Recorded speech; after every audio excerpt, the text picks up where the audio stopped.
마태복음의 1장을 보시면 18절로 23절이에요.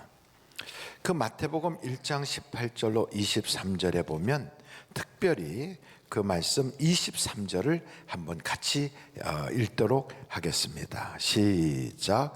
보라, 처녀가 잉태하여 아들을 낳을 것이요 그의 이름을 임마누엘이라 하리라 하셨으니 이를 번역한즉 하나님이 우리와 함께 계시다 함이라.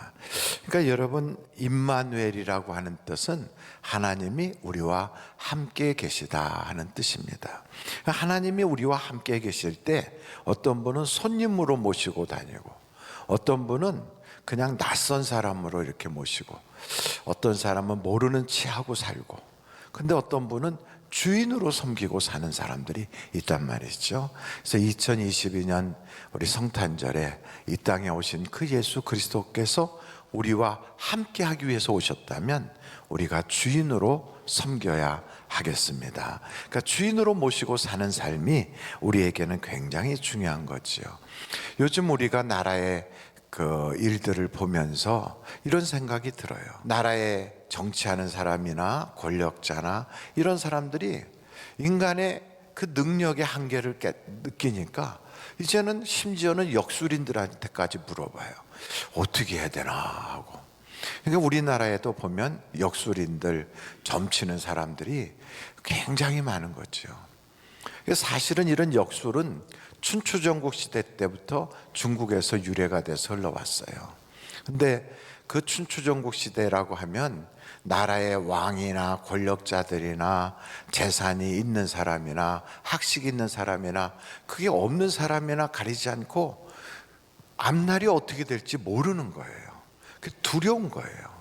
그러니까 자기의 지식, 경험, 자기의 능력으로 해결할 수 없는 그런 일들에 빠지니까, 그러니 점치는 사람 찾아가고 명리학자들 또 무슨 뭐 여러 가지 사주팔자 뭐 이런 거 보면서 자기의 운명에 어떻게 괜찮아지나 이런 생각을 하는 그런 사람들이 많은 거죠. 근데 여러분, 우리 예수 믿는 사람들은 절대 그런 데 빠지지 않거든요. 왜냐하면 한번 여러분 성경을 한번 찾아보세요. 사무엘상입니다. 15장 23절. 이는 거역하는 것은 무슨 죄와 같다? 점치는 죄와 같고. 그래요. 점치는 건 죄예요. 그리고 또 그 다음에 뭐라고 돼 있어요? 완고한 것은 사신 우상에게 절하는 죄와 같음이라. 왕이 여호와의 말씀을 버렸으므로 여호와께서도 왕을 버려 왕이 되지 못하게 하셨나이다. 사울에게 이런 이야기를 하는 거거든요. 그러니까 여러분, 점치는 것이 얼마나 무서운 죄인지 하나님한테 버림받을 수 있는 거예요. 그러니까 우리가 임마누엘 되셔서 우리와 함께 하려고 오신 그 주님에게 우리가 주인으로 그분을 모시고 그렇게 인생을 살려면 이런 점치는 거, 그건 안 되는 거죠. 여러분, 점치는 일에는 하나님의 심판이 따라요. 말라기서를 한번 볼 텐데 3장 5절이에요. 내가 심판하러 너희에게 임할 것이라. 뭘 심판하냐면 점치는 자에게와 간음하는 자에게와 거짓 맹세하는 자에게와 품꾼의 삭에 대하여 억울하게 하며 과부와 고아를 압제하며 나그네를 억울하게 하며 나를 경외하지 아니하는 자들에게 속히 증언하리라. 만군의 여호와가 말하였느니라. 그러니까 하나님께서 이렇게 외국 근로자들을 억울하게 만들고 품꾼의 그 싹을 떼어먹고, 그리고 과부와 고아들 같이 약한 사람들을 압제하고 간음하고, 그런 그 죄, 예수를 안 믿는 죄와 똑같이 점치는 죄가 심판받을 대상이라고요. 그러니까 여러분, 하나님이 심판하신다 하는 것을 우리가 알아야 되는 거예요. 사주팔자 보고 그런데 사주가 뭡니까? 내가 태어난 연, 월, 일, 시를 딱 해서 그게 사주라 그래요. 4가지 기둥이라 그래요. 거기에 따라서 명리하고 이렇게 해가지고 팔자를 이렇게 해보고 그러면서 운명론에 빠져가지고 하는 거. 그러니까 무슨 얘기인가 하고 눈을 껌뻑거릴 이유도 전혀 없어요. 그거 따라가면 하나님에게 버림받는 일이고 심판을 받게 되는 거예요. 그래서 여러분, 이런 점치는 일에는 그 배후에 귀신이 딱 도사리고 있어요. 그러니까 여러분, 결국은 나중에 귀신과 흉악한 것들과 악한 마귀들을 심판하여 그들을 다 하나님이 불못에 집어던질 때 그 귀신의 것에 속한 자들은 같이 끌려 들어가는 거예요. 그래서 우리는 절대 연말에 연시에 이럴 때 뭐 사주팔자 보러 가고 점치러 가고 운수를 보러 가고 그런 짓을 절대로 하지 말아야 돼요. 그것은 하나님을 배반하고 하나님을 우리가 몰아내는 일이에요. 하나님은 우리와 함께 하시겠다고 오셨잖아요. 그 하나님의 마음에 기쁨이 된다면 우리의 인생은 완전히 달라지죠. 그래서 여러분, 하나님과 함께하는 여러분이 다 되시기를 간절히 바랍니다. 두 번째는 그 함께하려고 오신 그 주님의 마음을 기쁘시게 해야 돼요. 그러니까 그분을 주인으로 섬기는 것뿐 아니라 두 번째는 그분을 아주 기쁘시게 해야 돼요. 그러니까 주인으로 살면서도 기쁜 마음을 가지고 내 일을 도와주도록. 한번 마태복음 28장 20절 말씀을 보시겠어요? 거기에 보면 내가 너희에게 분부한 모든 것을 가르쳐 지키게 하라. 볼지어다 내가 세상 끝날까지 너희와 항상 함께 있으리라 하시니라. 그러니까 하나님이 항상 우리와 함께 하신대요. 근데 여러분, 함께하는 분에게 계속 즐겁게 하고 기쁘게 하려면 어떻게 해야 돼요? 그를 사랑하면 그가 기뻐하는 거예요. 그가 행복해 하시는 거예요. 그래서 우리 주님은 우리에게 원하시는 게 다른 게 없어요. 너는 나를 사랑하느냐? 이거 물으신다고요. 그래서 성경에 보면 여호와 하나님을 사랑하되 마음을 다하고 뜻을 다하고 힘을 다하여 너희 주 여호와 하나님을 사랑하라. 이것이 우리 하나님께서 우리에게 원하시는 거예요. 시몬 베드로에게도 바요나 시몬아 내가 나를 사랑하느냐 이렇게 물으시잖아요. 그럼 저도 여러분에게 한번 여쭤볼게요. 저도 저 자신에게도 한번 물어볼게요.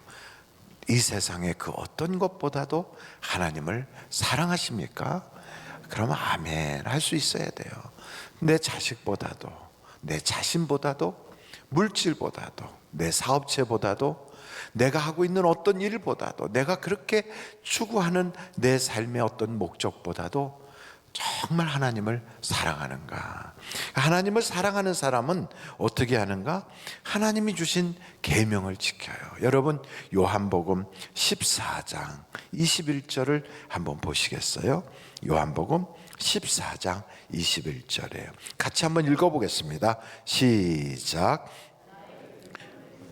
자라야 나를 사랑하는 자니 나를 사랑하는 자는 내 아버지께 사랑을 받을 것이요 나도 그를 사랑하여 그에게 어떻게 한다고요?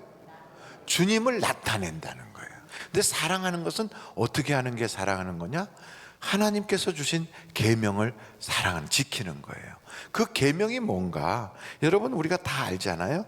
한번 요한복음 13장 34절로 35절을 보시겠어요? 우리 같이 한번 읽겠습니다. 시작. 새 계명을 너희에게 주노니 서로 사랑하라. 내가 너희를 사랑한 것 같이 너희도 사랑하라. 서로 사랑하라. 너희가 서로 사랑하면 이로써 모든 사람이 너희가 내 제자인 줄 알리라. 이렇게 하면 기도응답도 받고 성령으로도 충만해지고 하나님께서 우리 속에서 이렇게 살아계시다는 걸 나타내 주신다는 거예요. 그러니까 여러분, 우리가 내 기도는 왜 응답이 없나? 나는 왜 주님께서 함께 하시는데도 역사가 안 나타나나? 이런 거 고민할 이유가 없어요. 우리가 말로는 그러죠. 주님, 내가 주님 사랑합니다. 주님, 내가 주님 사랑해요.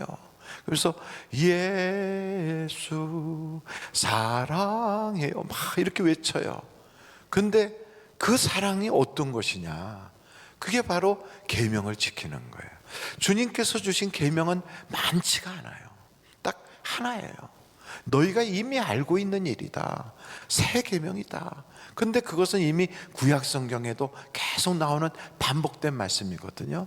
내가 너희를 사랑한 것 같이 너희가 서로 사랑하라. 이것이 새 계명이래요. 주님이 나를 얼마나 사랑했는지는 우리가 알잖아요.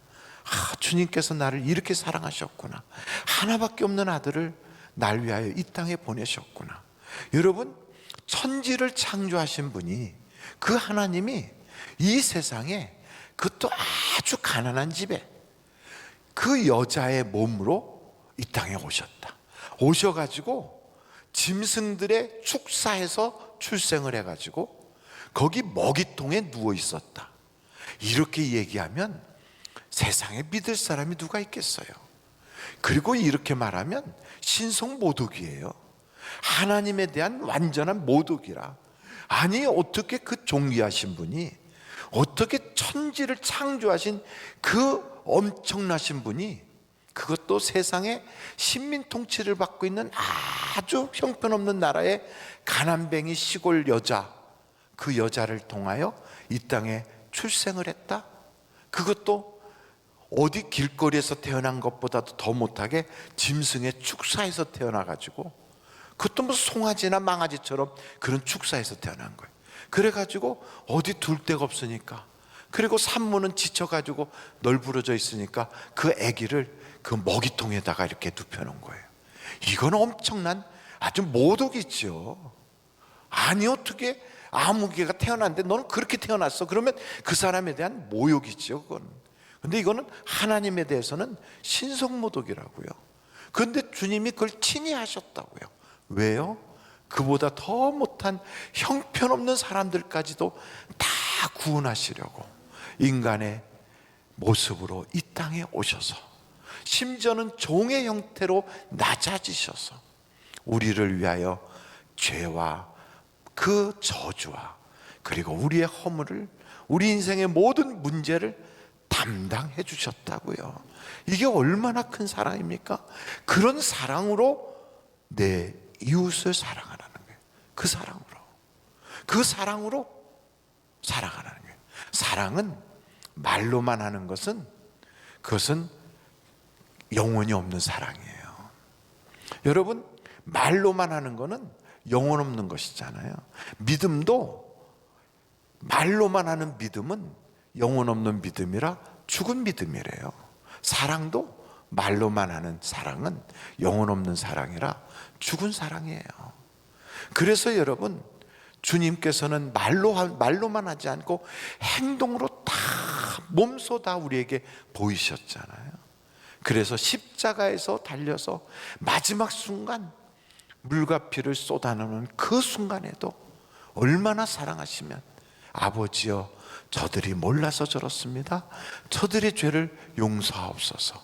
그리고 성경을 보니까 그가 끝까지 그의 사람들을 사랑하셨더라 그랬어요. 그걸 보면 우리가 어떻게 사랑해야 되는지, 그냥 뭐 우리 주변에 있는 사람 그래, 내가 복수 갚지 않는 것만 해도 사랑인 줄 알아라. 내가 너한테 나쁜 소리 하지 않는 것만 해도 그게 내가 좋은 일인 줄 알아라. 이렇게 하는 것은 아니다 이 말이죠. 우리의 마음속에 그런 잘못된 찌꺼기가 있거나 우리 마음속에 아직도 남아있는 앙금이 있으면 그걸 다 털어내야 돼요. 성탄절 이 아침에 하나님께서 나에게 선물 중에 최고의 선물인 독생자 예수님을 주신 이 아침에 내가 그 사랑을 받았다면 나도 그렇게 사랑해야지, 이 결심을 해야 되는 거예요. 이것이 바로 우리 주님을 기쁘시게 하는 거예요. 그렇게 기쁘게 할 때 우리 속에서는 하나님이 나타나시고, 우리에게는 기도하는 것마다 응답받고, 우리에게는 보혜사 성령으로 충만해지는 거예요. 그래서 여러분, 마지막 이 말씀을 보면서 우리가 깨닫는 게 있어요. 이사야서에서 처녀가 아이를 잉태하여 이 땅에 출생하는데 임마누엘이라 하리라 하는, 그냥 지나가듯이 하는 말씀같이 성경 한 구절 짧게 나와 있어요.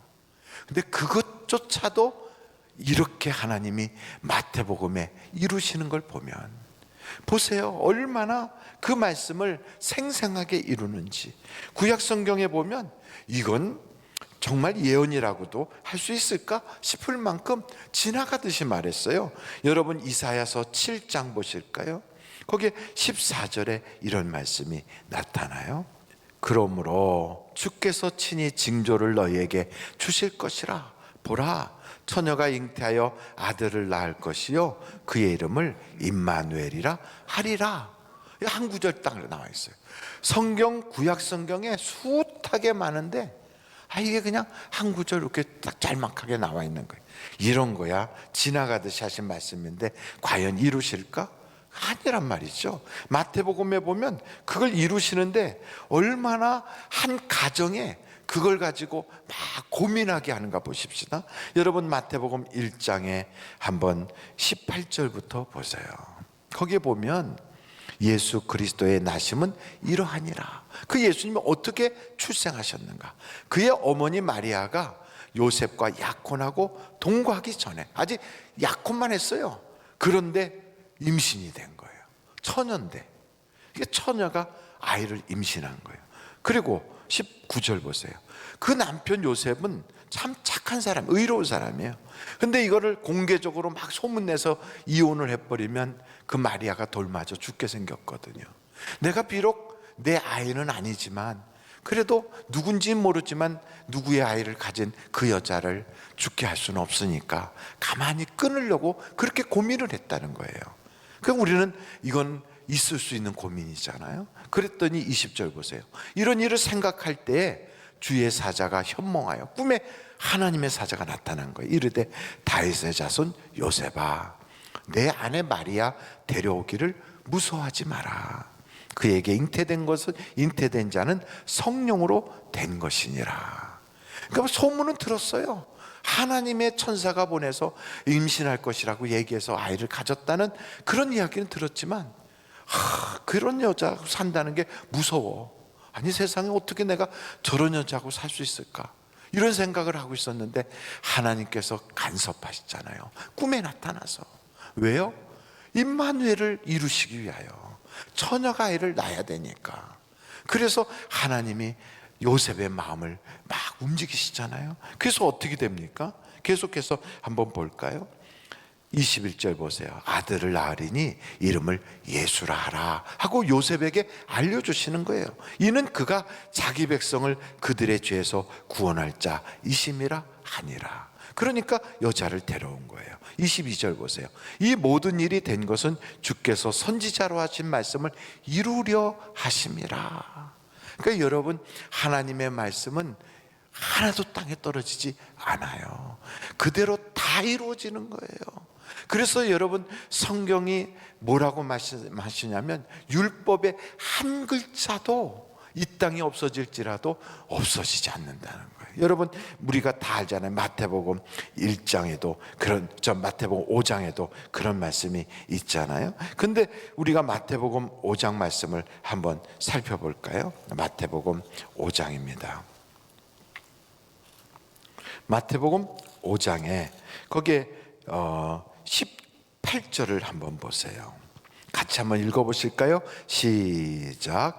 진실로 너희에게 이르노니 천지가 없어지기 전에는 율법의 1.1획도 결코 없어지지 아니하고 다 이루리라. 다 이룬다는 거예요. 그러니 여러분 우리 주님이 약속하신 대로 주님을 사랑하면 이런 약속을 이루어 주신다는 거예요. 어떤 약속? 기도에 응답 주겠다. 무엇이든지 구하면 다 이루어 줄게. 그리고 내가 너에게 나타날게. 그리고 보혜사 성령을 너에게 주고 고아처럼 너를 버리지 아니할게. 그러면서 우리에게 말씀하시기를 나를 사랑한다는 건 말이야 바로 이거야. 그러면서 새 계명을 줄 텐데 이걸 지키는 게 날 사랑하는 거야. 이 말씀을 주셨다고요. 그러니 우리도 그 하나님의 언약을 딱 붙잡고 그래 나도 그 말씀을 지키자. 그러면 하나님은 우리가 그 말씀을 지킬 때 양쪽이 다 같이 그 언약을 지켜나가면 그 언약이 효력을 보는 거예요. 아무리 하나님이 신실하시고 아무리 하나님이 능력이 있고 아무리 하나님이 그렇게 철두철미하게 약속을 지키는 분이라 할지라도 그 언약은 둘 중에 한쪽이 깨트리면 파기가 되는 거예요. 하나님이 지키시려고 하는데 내가 깨트리면 파기되는 거예요. 그러므로 우리는 이 약속을 목숨처럼 지키는 거예요. 그러므로 여러분 이사야서 9장 1절로 7절 말씀을 한번 보실 텐데, 거기에 전에 고통받던 자들에게는 흑암이 없으리로다. 옛적에는 여호와께서 스불론 땅과 납달리 땅이 멸시를 당하게 하셨더니 후에는 해변길과 요단 저쪽 이방의 갈릴리를 영화롭게 하셨느니라. 그 시골 동네 아무도 찾아오지 않는 아주 깡촌 중에 깡촌을 하나님이 빛이 나게 하셔서 세계 곳곳에서부터 그 갈릴리로 찾아가게 하시는 거죠. 빛이 나게 하는 거예요. 흑암에 행하던 백성이 큰 빛을 보고 사망의 그늘진 땅에 거주하던 자에게 빛이 비치도다. 3절 주께서 이 나라를 장성하게 하시며 그 즐거움을 더하게 하셨으므로 추수하는 즐거움과 탈취물을 나눌 때의 즐거움같이 그들이 주 앞에서 즐거워하오니 이는 그들이 무겁게 맨 멍에와 그들의 어깨의 채찍과 그 압제자의 막대기를 주께서 꺾으시되 미디안의 날과 같이 하셨음이니라. 우리에게도 질병의 멍에를 팍 꺾어버리고 저주의 그 가시체를 꺾어버리고 우리 속에 있는 수많은 아픔들을 다 걷어가시는 그런 능력을 이루신다는 거죠. 그러면서 어지러이 싸우는 군인들이 신과 피 묻은 겉옷의 불이 섭같이 사라지리니 어떻게 하십니까? 우리 6절을 다 같이 한번 읽어보겠어요? 시작. 이는 한 아기가 우리에게 낳고 한 아들을 우리에게 주신 바 되었는데 그의 어깨에는 정사를 메었고 그의 이름은 기묘자라 모사라 전능하신 하나님이라 영존하시는 아버지라 평강의 왕이라 할 것임이라. 보세요, 한 아기예요. 그 아기가 무슨 힘이 있겠어요? 그 아기는 도리어 부모나 어른들의 도움을 받아야 될 그런 연약한 존재처럼 출생했지만 아니에요. 평강의 왕이고 영존하시는 아버지고 전능하신 하나님이더란 말이죠. 이런 역사를 누가 하신다고요? 7절을 우리 같이 한번 읽어보겠어요. 시작. 그 정사와 평강의 더함이 무궁하며 또 다윗의 왕자와 그의 나라에 군림하여 그 나라를 굳게 세우고 지금 이후로 영원히 정의와 공의로 그것을 보존하실 것이라. 누가 그렇게 하신다고요? 만군의 여호와의 열심히 이를 이루시리라. 정말로 한 아기가 이 땅에 정말 처녀의 몸으로, 그것도 저 시골 동네 촌 여자예요. 그 시골 여자, 그 여자의 몸으로 이 땅에 출생한 아주 연약한 아기. 그 아기는 신분도 천박하고 가진 것도 없고 집안은 꼴이 가난하기가 이루 말할 수 없고 무슨 유모차를 타거나 아니면 어디 좋은 그러한 산후 그런 조리원에서 그렇게 보호받은 아이가 아니라 짐승의 먹이통에 누워있는 그 아기가 이렇게 된다는 거예요. 하나님의 능력이 그걸 해놓는다는 거예요. 그러니 여러분, 우리의 처지가 비록 세상 보기에는 형편없는 것 같이 보여도 우리가 하나님의 언약을 딱 붙잡고 내가 주님을 사랑하겠습니다, 내가 주님을 그렇게 의지하겠습니다, 마음을 다하고 뜻을 다하고 힘을 다해서 주 여호와 하나님을 사랑하겠습니다 하면 하나님께서는 이 일을 이루신다는 거예요. 그러므로 여러분, 한번 여러분 성경 로마서 8장 한번 찾아보실까요? 로마서 8장 28절이에요. 같이 한번 읽겠습니다. 시작. 우리가 알거니와 하나님을 사랑하는 자 곧 그의 뜻대로 부르심을 입은 자들에게는 모든 것이 합력하여 선을 이루느니라. 그러니까 내 인생에 하나님을 사랑하면 하나님이 그게 다 선이 되게 해주시는 거예요. 내가 살면서 갈짓자 걸음 걸어왔던 것, 혹은 살면서 실수했던 것, 넘어졌던 것, 아팠던 것, 고통스러웠던 것, 트라우마에 시달릴 만큼 그걸 생각할 때마다 부끄러웠던 것까지도 다 해서 하나님은 선이 되게 해주신다는 거예요. 누구에게? 아무에게나? 아니에요. 동네방네 모든 사람에게 그렇게 해주는 게 아니에요.